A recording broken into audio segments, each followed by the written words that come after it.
C'est parti. Super. Bonjour Sandrine, ça va bien? Eh bien, écoute, pas mal et toi?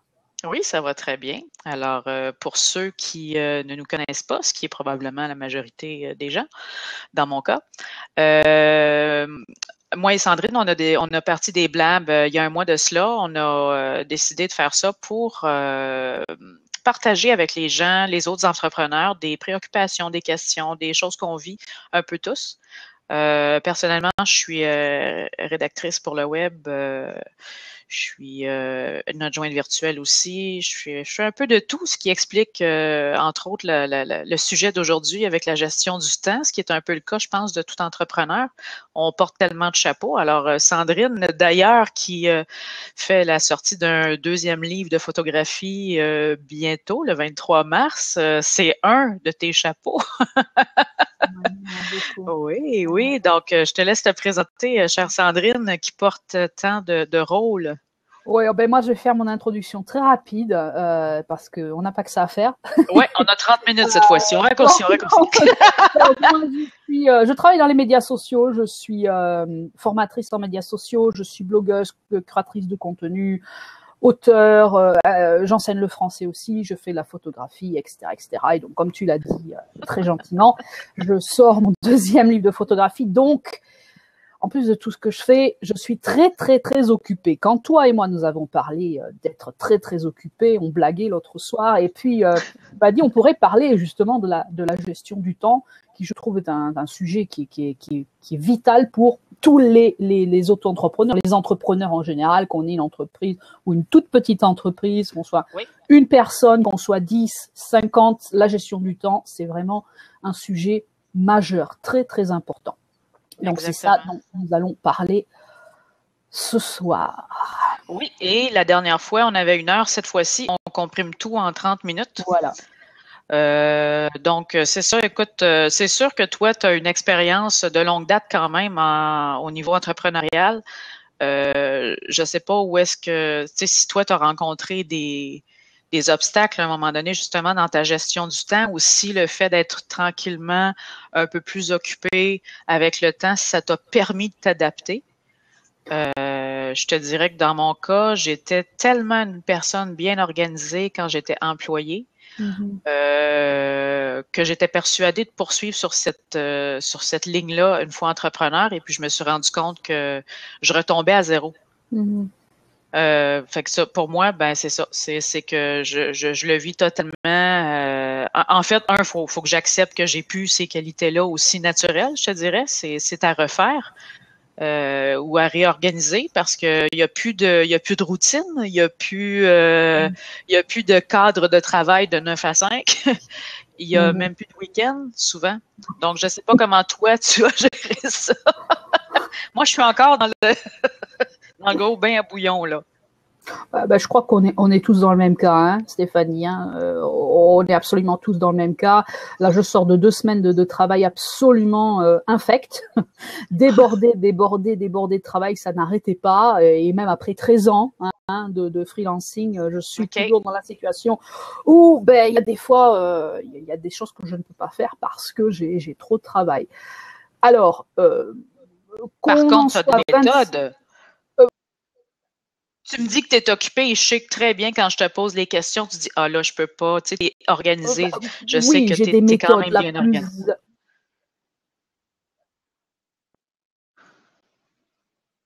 Oups. Ça gèle. Bon, mais en attendant, on va intervenir un peu. Allez, reviens, Sandrine.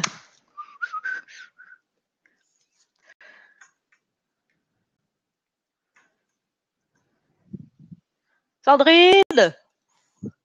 Ne me laisse pas! Secours!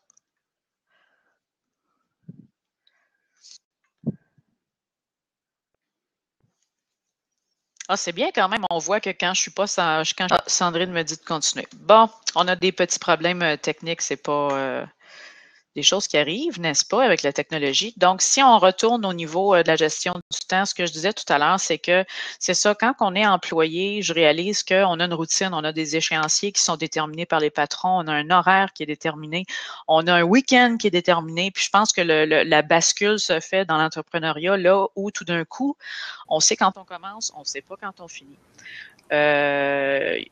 Oups, est-ce que tu es revenu? Oui! Je suis là, je me vois 2 fois, mais enfin, c'est pas grave.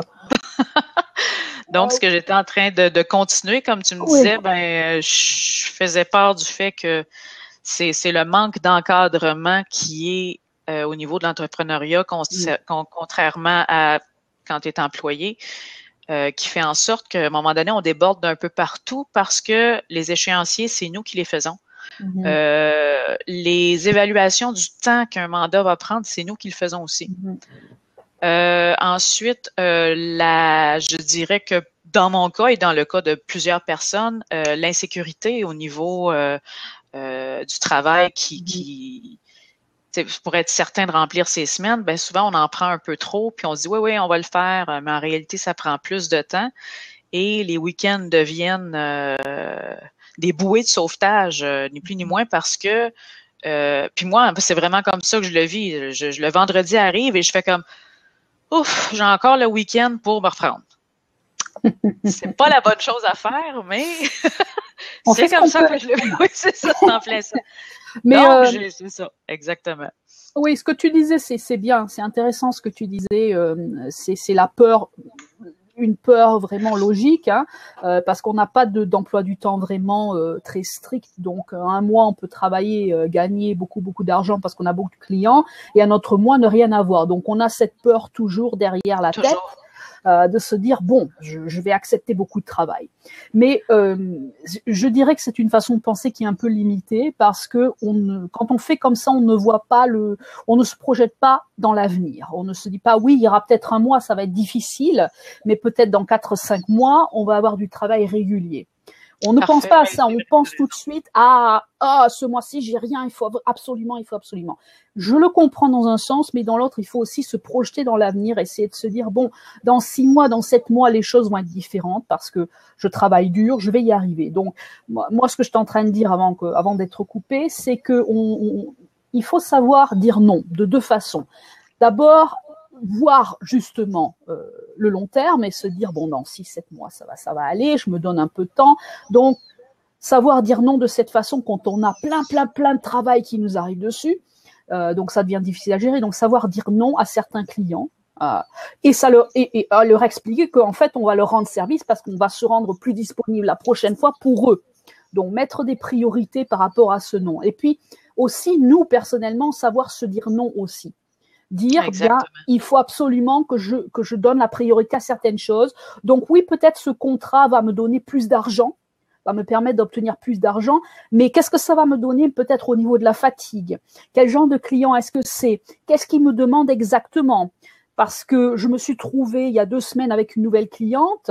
Elle voulait que je fasse un travail spécifique qui demandait beaucoup de recherche, de faire attention à hashtags sur Twitter, etc. Et on s'est retrouvés dans une situation où je lui avais donné un prix. Et puis finalement, le travail qu'elle m'a demandé de faire à la fin, mais c'était indépendant de sa volonté parce que c'était pas prévu. C'est indépendant de sa volonté de la mienne. Donc je me suis retrouvée avec 10-15 heures de travail supplémentaires à faire. Donc heureusement, j'avais prévu le coup. J'ai dit non à un autre client parce que j'ai dit non, malheureusement, je suis sur autre chose et malheureusement non, je ne vais pas pouvoir le faire.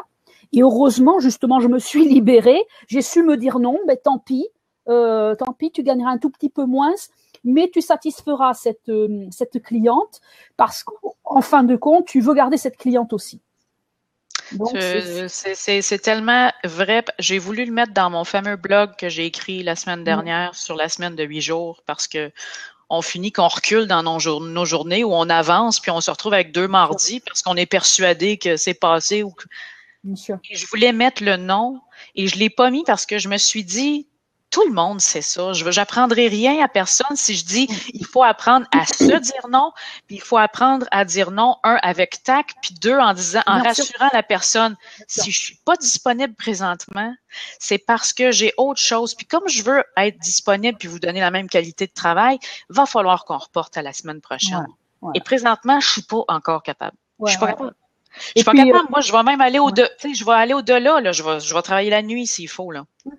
Bon. Et en fait, les clients vont t'apprécier parce que tu es honnête et tu leur expliques exactement pourquoi tu ne peux pas le faire. Donc, je pense qu'il y a une partie d'honnêteté, qu'il y a beaucoup de freelances qui ont peur de donner parce qu'ils ont peur qu'on ne revienne pas vers eux. Parce qu'ils se disent, le client va aller voir quelqu'un d'autre. Mais si c'est un client sympathique, un client qui respecte ton travail, il reviendra. Parce qu'il apprécie l'honnêteté, il apprécie l'éthique, il apprécie le professionnalisme. Donc, c'est vrai qu'il y a beaucoup de clients qui vont dire, bon, ben, malheureusement, on va aller voir quelqu'un d'autre. Mais le client qui comprend c'est correct, c'est normal.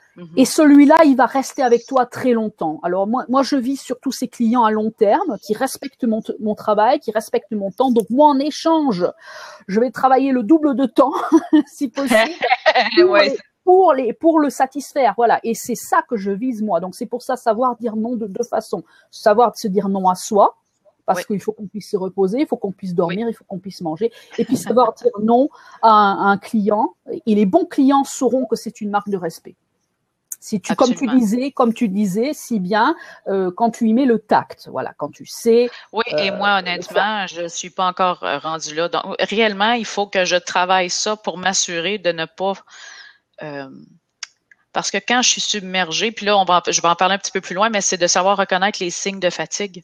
Exactement. Et ça, moi, je les reconnais pas, je les vois pas, je les ressens pas jusqu'à temps que paf, ça éclate. Mais c'est vrai que de dire non aux gens, c'est un facteur super important.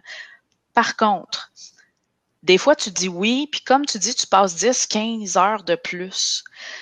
Ça aussi, c'est un impondérable. On ne sait pas où est-ce qu'on s'en va. De ce que je comprends, c'est que même après plus d'une dizaine d'années, toi aussi, ça t'arrive encore de mal évaluer parce qu'il y a plein de choses qui arrivent. Parce que finalement, tu es mieux de le faire comme ça. Ben oui. Non, mais moi, je donne toujours des délais larges. Voilà. L'expérience m'a appris à donner des délais larges. Comme ça, l'intérêt de donner des délais larges à un client, c'est que tu peux rendre le travail avant le délai, en fait. Ouais. Moi, je donne des délais courts, puis j'essaye de le rendre avant. Non, jamais. Moi, ça vient de l'époque où je faisais de la traduction. J'étais traductrice professionnelle à temps plein. C'est au tout début de ma carrière. Et il y avait toujours des impondérables parce qu'il y a toujours un client qui se ramène avec un document et puis après ah non, mais j'ai oublié de vous envoyer ça. Il faut que vous me fassiez ça en supplément. Donc, je me donnais toujours des délais très importants. Alors, quelqu'un qui te ferait le travail en 5 jours, moi, je disais 7. Parce que comme ça me permettait, s'il y avait un impondérable, s'il y avait un problème, un accident, quelque chose qui se produit, je sais qu'au lieu de dire 5 jours qui m'auraient stressé parce qu'il faut absolument que je l'ai terminé pour le jeudi, ben, je me donnais jusqu'au samedi pour le terminer. Comme ça me laissait un jour de plus et je rendais le travail le vendredi. Donc ça donne bon effet au client aussi parce que tu rends en avance. Absolument. Non, tu as entièrement raison. Ça, puis ça, je le sais. Ça, s'il y a quelque chose que je sais, c'est ça. Mais bizarrement, j'ai la difficulté à l'appliquer. Il ne faut pas faire ça. Non, mais chacun est différent. Hein. Stéphanie, chacun est différent. Chacun gère son temps à sa façon. Moi, j'ai choisi de travailler comme ça parce que je suis quelqu'un qui aime prendre son temps. Mais il y a des gens qui sont aussi très bons dans l'urgence. Il y a des gens qui sont excellents dans l'urgence. Excellente. Ah ouais, moi, je suis honnêtement, c'est probablement pour ça. Fait qu'à quelque part, on le sait. Donc, tu sais, il y a un des points que je disais que dans mon blog où pour se réorganiser, il faut justement déterminer les périodes où on est le plus productif. Voilà, exactement. Puis tu apportes une dimension que j'avais pas apportée. Tu sais, moi, j'y allais dans des périodes dans la journée ou peut-être même dans la semaine. Par contre, il y a des périodes aussi de stress où tu es peut-être plus productif que quand tu as du temps. Tout à fait. Puis effectivement, puis ça revient à, j'avais ajouté à la main, pas à la main, mais j'ai ajouté un élément de plus, même en haut, des points à soulever pour mieux gérer son temps, et c'est de ne pas reporter à plus tard ou de ne pas reporter à demain. Et malheureusement, je suis devenue championne là-dedans, moi. Je suis devenue championne parce que parce que je suis fatiguée, je pense, d'une part. Tu sais, là, tu fais, ah non, j'ai pas envie de le faire, j'ai pas envie de le faire. Par contre, quand un échéancier arrive, là, écoute, j'ai du soutien des clones hamsters, là, puis là, ça roule à plein régime, 2-3 cafés, puis là, j'en ai pour la nuit. Fait que, par contre, c'est pas une chose à faire. Non, ce n'est pas une chose à faire. Ce n'est pas une chose à faire. Mais comme je te disais, il y a des gens qui sont excellents dans l'urgence. Toi, c'est ton cas. Moi, ce n'est pas mon cas. Si je suis dans l'urgence, je suis complètement stressée, je peux pas le faire. C'est pour ça que la gestion du temps, on peut donner tous les conseils qu'on veut, mais chaque personne est différente. Voilà. Oui, exactement. Chaque personne est différente. Donc, moi, je travaille d'une façon. Je me connais. En tant que freelance, il faut aussi ne pas avoir peur de regarder ses points forts et ses points faibles. De dire, par exemple, je suis quelqu'un de lent, c'est mon cas. C'est pas quelque chose de négatif. Quelqu'un qui est lent peut faire un travail qui est aussi bon que quelqu'un qui est rapide. La lenteur ou la rapidité n'a rien à voir avec la qualité, en fait. Hein. Non. De toute façon, vite et bien, ça n'a pas toujours une bonne. Non, mais j'ai des collègues, moi, qui travaillent toujours dans l'urgence, qui sont excellents dans l'urgence, parce que comme toi, ils sont obligés de faire les choses, de réfléchir, etc. Je ne parle pas des gens qui produisent 5 articles par jour et toute la journée, du lundi au vendredi, c'est 5 articles par jour, 5 articles par jour, 5 articles par jour. C'est pas ça dont je parle. Je parle des gens qui se donnent des délais abordables, qui sont faisables, mais qui attendent peut-être si c'est un délai de 5 jours, qui laissent reposer le premier, le deuxième jour et le troisième jour, ils se mettent à travailler. Voilà, c'est ça dont je parle moi. Oui, c'est. Attention, non, c'est ça. Je dis quand tu es près de l'échéance, là, en général, on se stresse. C'est là qu'on se met à terminer les choses. Voilà. Mais moi, je parle pas des gens qui écrivent 5 articles par jour, du lundi au vendredi. Ça, c'est un autre cas. C'est des gens qui, souvent, font des articles pas très bien payés. Et, c'est ce que je faisais avant, honnêtement. C'était 11 à 12 articles par jour de moyenne 250 mots. Puis, il fallait que ce soit terminé. C'était de 7h30 à 14h. Mon Dieu. Puis moi, je faisais la famille, je faisais la santé, des choses comme ça. Il y avait des potins, par contre, c'était pas long. Mais ça, c'est... puis honnêtement, je produisais. Je produisais, c'était incroyable. Mais j'avais un cadre. Autant que je me dis marginal, puis je déteste être dans un... autant ça m'aidait, ça me structurait. Tandis que maintenant, je suis moins structurée parce que je veux tout faire en même temps. Parce que j'essaie de fonctionner comme je fonctionnais avant, puis ça marche pas. Ouais. Ça marche pas. Ça marche pas fonctionner comme dans un bureau ou quand tu es à ton compte, parce que c'est toi qui prends les appels pour les clients, c'est toi qui parles de pricing, de tarification, c'est toi qui négocie les échéanciers, c'est toi qui trouve les outils pour réussir à rendre le mandat. Écoute, puis c'est une merveille. Honnêtement, j'adore ça. J'adore vraiment ça. Puis j'espère que tous ceux qui le font adorent ça. Par contre, à un moment donné, quand tout embarque un par-dessus l'autre, c'est clair que je souffre de TDA avec un grand T, un grand D puis un grand A. C'est quoi TDA? Rassure-moi. Explique-moi. C'est trouble de déficit de l'attention. C'est comme une... Présentement, c'est comme la maladie du siècle auprès des enfants, surtout, là, mais qui n'arrivent pas à se concentrer sur rien. Et je te jure que j'en arrive là quand il y a trop de choses. Tu sais, je me vire, je reviens, puis je fais... Qu'est-ce que je faisais? Qu'est-ce que je voulais?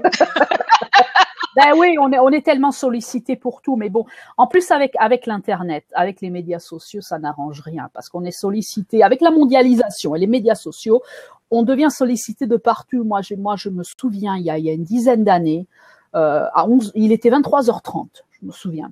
Je reçois un appel. Alors moi, 23h30, je décroche parce que ça aurait pu être ma grand-mère.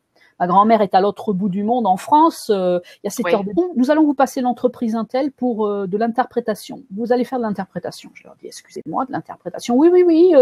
Vous avez votre profil sur tel site pour l'interprétation. Je fais, non. Je suis traductrice, je ne suis pas interprète. C'est une différence. Et puis, il est 23h30 ici. Ah, d'accord. bonjour, nous sommes en Australie, nous ne savions pas que vous étiez au Canada. Je dis, la prochaine fois déjà, vous me direz bonjour et vous m'expliquerez déjà qui vous êtes. Et puis 23h30, il est bien. Elle m'a coupé la parole pour me demander, alors vous êtes sûr que vous ne voulez pas faire le travail? Je fais non, il est 23h30, excusez-moi, je vais me coucher. Donc tu vois, avec la mondialisation et les médias sociaux, les limites sont écrasées. Il n'y a plus de limites, donc les gens nous contactent à n'importe quelle heure du jour de la nuit. Tu parlais de la journée des 8 semaines, des 8 jours, la semaine des 8 jours, la semaine des 8 jours, la journée des 8 jours. Moi, plus loin. Ouais, la semaine des 8 jours, mais avec la mondialisation depuis 10-15 ans, avec les médias sociaux, c'est plus une semaine des 8 jours, ou c'est plus une semaine à 40 heures ou à 50 heures, c'est les entrepreneurs font 60, 70, parfois 80 heures de travail par semaine. Donc, il faut compter que là-dedans, c'est pas 80 heures qui sont payants. Voilà, c'est ça surtout. Donc, des fois, c'est près de la moitié, des fois, c'est 50-50, là. Oui, et même des fois, c'est moins. Mais bon, passons. Mais à cause de ça, effectivement, on est joignable n'importe quand. Surtout toi, honnêtement, là, quand je te vois, de toute façon, c'est évident que tu utilises un outil qui gère tous tes médias sociaux. Je ne suis pas rendue là. Mais c'est que tu publies énormément. C'est beaucoup de nouveaux stocks. Tu publies un peu partout. Non. Je publie beaucoup moins. Je publie beaucoup moins. Qu'avant. Avant, je publiais 3, 4, 5 fois par semaine. Ça fait pratiquement 1 an que je ne publie qu'une fois par semaine et après, j'écris pour des clients. Donc, le travail qui n'est pas payé est très, très limité maintenant. Parce que simplement, j'ai beaucoup de clients et que je n'ai pas le temps. Oui, parce voilà, que donc c'est la priorité. Tu as accumulé des années de tout ça. Là. Tu sais, je veux dire, tu as un cheminement à un moment donné qui devrait te laisser plus de temps. Non, on est tous, un bout d'un moment, quand tu es sollicité, c'est ce que je disais, il faut savoir dire non. La première méthode, le premier conseil que j'ai donné, c'est de savoir dire non et de ne pas avoir peur de donner ses prix. Les prix, les tarifs qu'on sait qu'on vaut. Il ne faut pas avoir peur. Alors ça, c'est un gros problème avec les nouveaux freelances qui ont peur de donner un tarif spécifique parce qu'ils ne se connaissent pas encore très bien. Donc, ils ne donnent pas un tarif qui est très élevé. Donc, ils ne tombent que sur des clients qui ne payent pas. Et après, ils se disent au bout de quelques années, je ne comprends pas, ma carrière ne décolle pas, je suis payé $30 par article, $40 par article. Comment ça se fait que les autres, ils sont payés 400, 500, $600 parfois pour écrire un article qui est aussi long que le mien? Et mes clients ne veulent pas. Eh bien, c'est parce que pour commencer, ils n'ont pas su dire non et ils ont accepté. Parce que c'est la mondialisation, ils ont accepté des tarifs qui sont très bas. Pourquoi? Parce que les entreprises vont taper dans les pays plus pauvres, où le coût de la vie est beaucoup moins élevé. Et pour nous qui vivons dans un pays comme le Canada ou les États-Unis ou la France, on a un coût de vie qui est tellement plus élevé qu'on ne peut pas accepter des tarifs 2 centimes le mot pour écrire ou $20 l'article. Ce n'est pas vivable. Donc, un autre conseil que je donne aux freelances qui commencent, c'est de ne pas avoir peur de donner les tarifs qu'on pense qu'on vaut. Quand on commence, c'est sûr qu'il faut se faire la main, mais il y a des moyens de se faire la main qui sont d'aller publier des articles sur des blogs, se faire la main comme ça, plutôt que d'accepter des tarifs bas. Voilà. Oui. Il y a quelques années, j'ai décidé d'arrêter de dire oui à tout. J'ai dit, là, ça suffit. Maintenant, mon tarif, c'est un tel. Vous n'êtes pas content, ça passe ou ça casse. Depuis plusieurs années, je n'ai que des clients qui me payent à mes tarifs. Voilà. Donc, c'est un moyen aussi. Ça t'empêche pas d'être super sollicité, là. Exactement. Je n'ai jamais été autant sollicité et je n'ai pratiquement que des demandes qui sont très intéressantes. En toute honnêteté. Tant mieux. Donc, pour avoir moins de travail et pour gagner autant que quand on faisait plus de travail, pour gagner autant mais on travaille un petit peu moins, c'est bien. Il faut savoir dire non et donner des tarifs qu'on pense qu'on vaut. Voilà. Parfait. OK, ça, j'ai pris ça. J'ai pris ça en note parce que ça, c'est quelque chose que je pense qu'on devrait éventuellement développer, surtout au niveau de la tarification. C'est quelque chose que les gens ramènent souvent sur... tu sais, il y a des groupes Facebook où les gens demandent combien vous chargez, vous autres, pour ça, ou combien vous... Tu sais, puis qui savent absolument pas. Et moi-même, je le savais pas. Je vais être franche avec toi. Là, j'ai fait des recherches, mais je le savais pas. Là. On en reparlera. Oui, c'est vrai. Ça peut être faire un sujet très intéressant parce que c'est certain que quand on commence, on n'a aucune idée.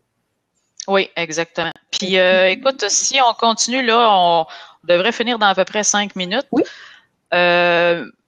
Moi, juste dire que les autres choses que je considérais importantes pour se structurer dans la gestion du temps, c'était d'utiliser un seul calendrier. Puis je sais que ça a l'air banal, mais c'est parce que je pensais que j'étais, tu sais, on pense tout le temps qu'on est seul. Ben moi, je pensais réellement que j'étais tout seul à prendre des notes sur mon tableau noir, à prendre des notes sur mes post-it, à prendre des notes sur un calendrier papier parce que j'avais mon calendrier Garfield, puis je l'aimais bien gros.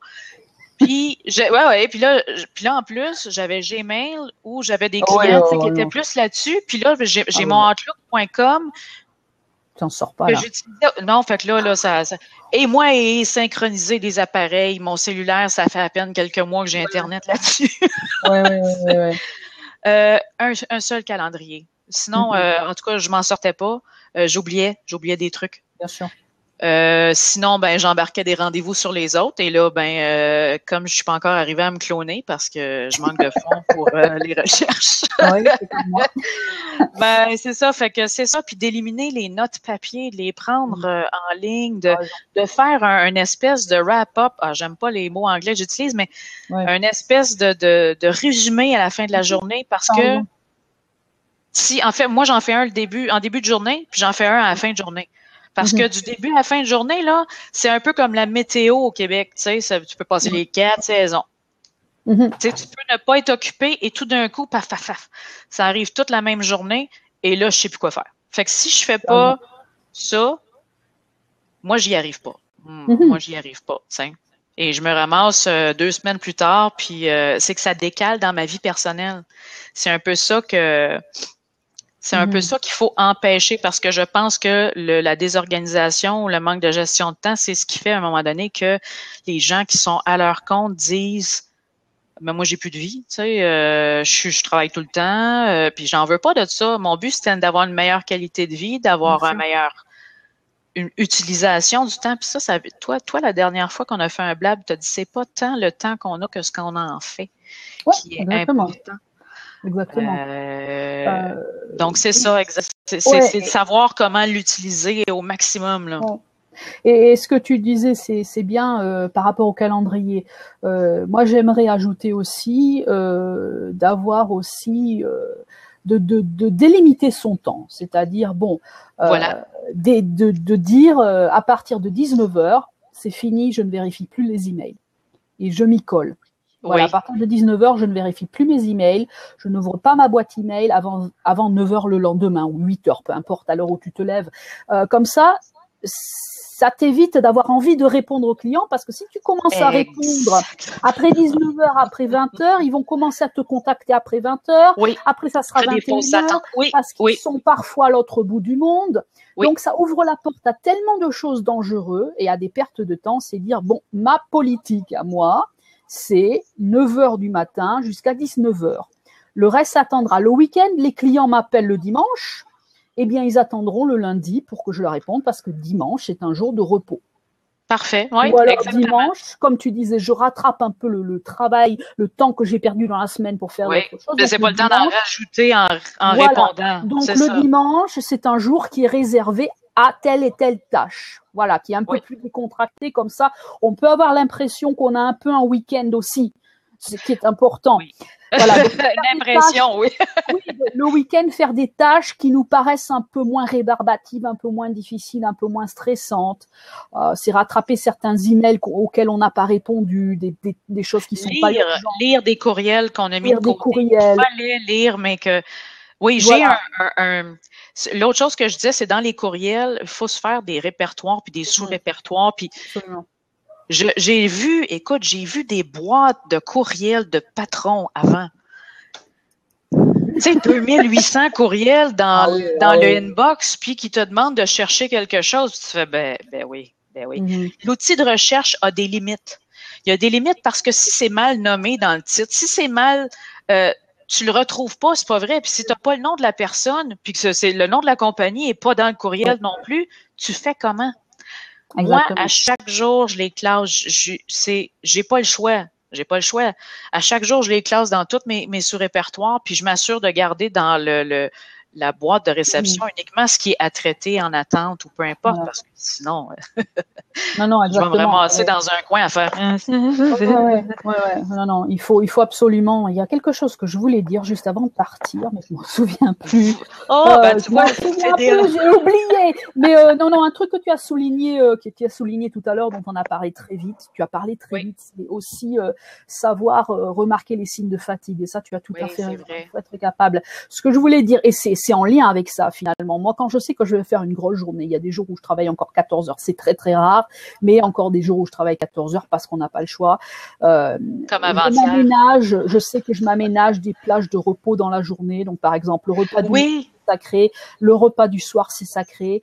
Le soir, je sais que, par exemple, je vais me regarder un film. Donc, je sais que pendant 1h30, voire 2 heures, j'ai une plage de repos pour me permettre de repartir travailler après. Le jeudi soir, je joue au ping-pong. Donc, le jeudi soir, c'est sacré. Je ne réponds pas au téléphone, je ne réponds pas au courriel. Je suis au ping-pong et je ne fais que ça. Donc, s'aménager des plages de repos automatiques, même si on est débordé, c'est pas grave. On va faire le tour du quartier, on va marcher, on téléphone un copain, une copine, on se décontracte. Mais s'aménager des plages de repos pendant la journée, parce que quand on fait des grosses journées comme toi et moi, ce n'est pas possible d'être productif toutes les 14 heures ou 11 heures ou 8 heures. C'est impossible de conserver le niveau de qualité, en tout cas, qu'on essaie de conserver. Voilà. Là. Fait que non, ça c'est vrai. Puis surtout quand on les accumule. Après 7, 8, 9, 10 jours comme ça, là, c'est. Non, veut pas. On le fait pour soi, on aime ça, mais veut pas, à un moment donné, les dents nous allongent de même, puis c'est le temps d'arrêter. Ouais, non, et puis les gens, ils veulent toujours que tu les aides. Mais si tu t'aides pas toi en premier, le jour viendra où tu ne pourras plus aider les autres. Oui. Donc c'est aussi important, en parlant de plage de repos, de se dire bon, il faut absolument que je prenne des vacances. C'est important ça aussi, de prendre des vacances, c'est-à-dire même si on ne peut prendre qu'une semaine dans l'année, même si tu ne peux prendre qu'une semaine voire 2 dans l'année. Ça arrive, on est tous dans ce cas-là. Et bien, c'est déjà, il faut le faire, honnêtement, il faut le faire. On se prend, plutôt que peut-être de se prendre une semaine d'affilée, on se dit, bon, par exemple, tous les 2 mois, il y a une journée complète de repos où je fais la grasse matinée, je ne fais rien du tout pendant une journée, au moins tous les 2 mois. On mange des céréales au lit. Ça serait bien de le faire une fois toutes les semaines, si possible, mais toutes les 2 semaines, mais malheureusement, c'est très difficile. Mais donc, s'aménager des plages de repos, s'aménager des vacances obligatoires et débrancher automatiquement, parce que, comme tu disais, au bout d'un moment, la machine, quand elle est cassée. Et les vacances, comme elles s'en viennent normalement, je parle normalement, on a l'habitude de prendre une semaine au moins de vacances estivales, puis une pendant l'hiver, une à deux en principe. Ça serait un autre sujet qu'éventuellement, il va falloir qu'on parle justement parce que le printemps va nous rappeler qu'on en a besoin. Oui, surtout parce que nous, on a de longs hivers. On a de très longs hivers au Canada. Dans le nord des États-Unis et puis dans le Canada, au Canada, on a quand même de très, très longs hivers. Cet hiver n'a pas été très long.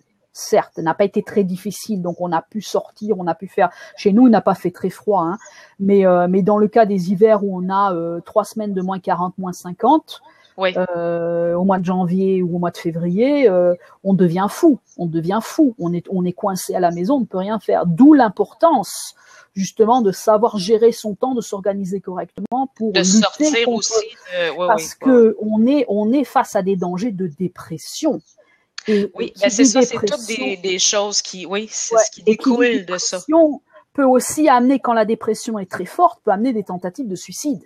N'oublions pas que dans les pays, les territoires du Nord au Canada, par exemple, ils ont il y a peu de clarté, extraordinairement élevés. Je pense que ça fait partie des taux de suicide les plus élevés au monde, si mes souvenirs sont bons, parce qu'ils ont, comme tu le dis, 30 jours de nuit en hiver. Donc, il y a tout ça qui entre en ligne de compte, qui est important.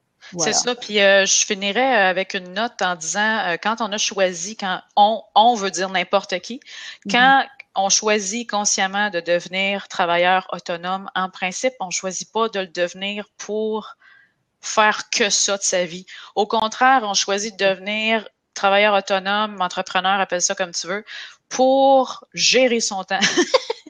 C'est là, ouais, c'est un petit peu paradoxal, mais on veut gérer son temps, on veut gérer comme on veut pas avoir de patron, on veut faire les choses quand on veut, et on se ramasse à faire totalement le contraire. Donc, c'est vrai.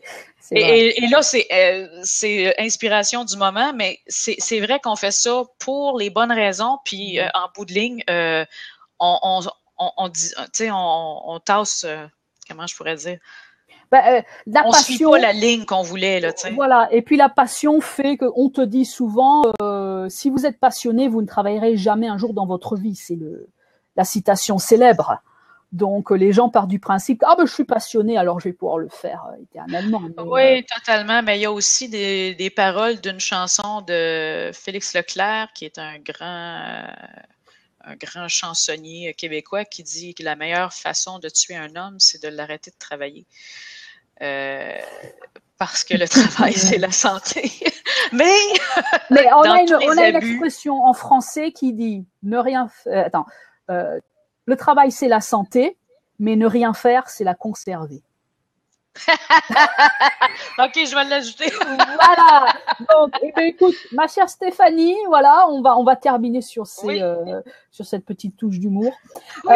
Voilà. Important, l'humour pour garder un peu notre santé mentale. Ouais, ça aussi c'est important. Donc, merci à tous. Merci beaucoup, Sandrine. Nous, ce soir, j'éteins l'enregistrement. Donc, rendez-vous dans un mois, le deuxième mardi du mois d'avril. À 19h. C'est un client qui t'appelle, c'est après 19h. Du centre, et puis 20h, heure du Québec. Oui, voilà. Exactement. À bientôt tout le monde. OK.